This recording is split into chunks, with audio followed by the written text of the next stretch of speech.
डोगर साहब, आप क्या कहेंगे कि 26वीं आईनी तरमीम के ख़िलाफ़ आपकी पार्टी जो है वो सुप्रीम कोर्ट में दरख्वास्तें दायर कर रही है, तो फ़र्ज़ करें सुप्रीम कोर्ट ने आज तक तो कभी किसी कॉन्स्टिट्यूशनल अमेंडमेंट को अंडू नहीं किया, अगर वो कोई फ़ैसला करते भी हैं तो फिर पार्लियामेंट की खुद मुख्तारी किधर जाएगी?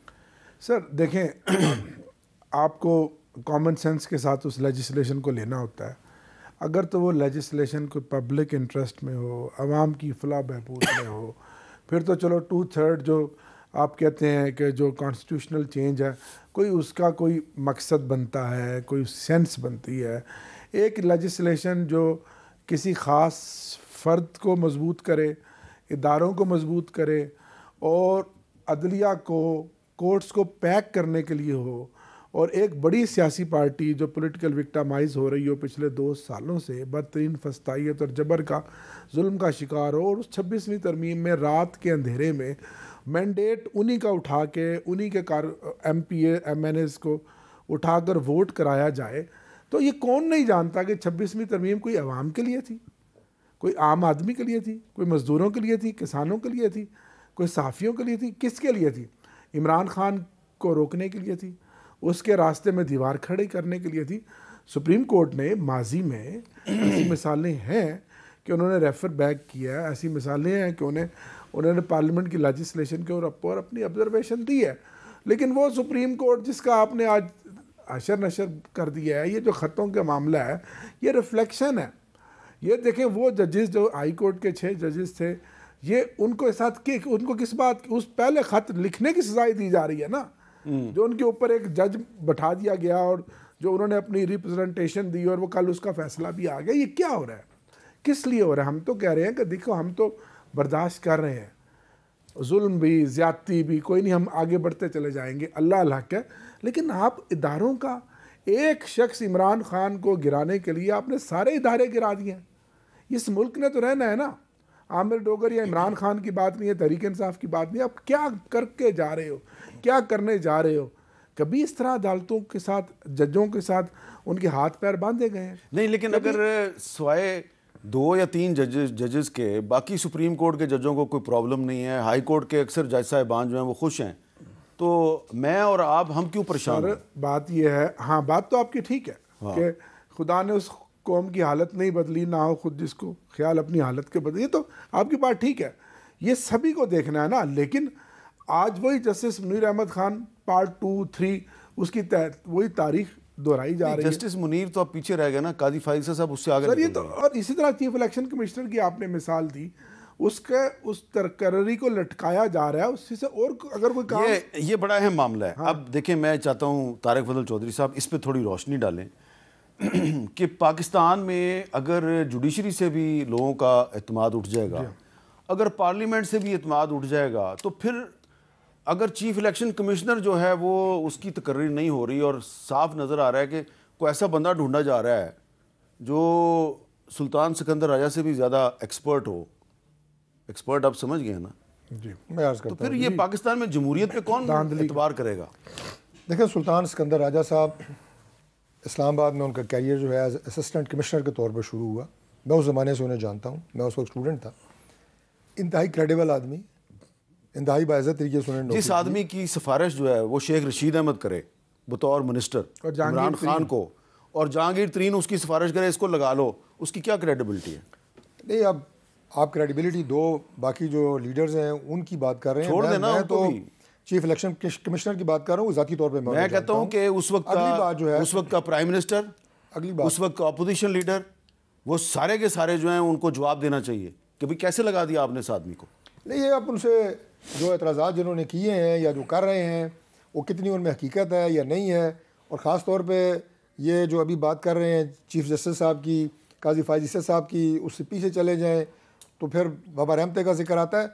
ये कहानियाँ हैं, लेकिन जो चीफ साहब की आपने बात की है ना, मैं उनकी क्रेडिबिलिटी के हवाले से बात कर रहा था कि इज़ अ क्रेडिबल पर्सन। अब जो इलेक्शन एक्ट है उसमें ये शिक मौजूद है कि जब तक नए इलेक्शन कमिश्नर की तकर्री नहीं होती, जो सिटिंग इलेक्शन कमिश्नर हैं वो अपना काम जारी रखेंगे। एक तो कोई चीज़ ऐसी इस वक्त अनकॉन्स्टिट्यूशनल नहीं हो रही, एक बात।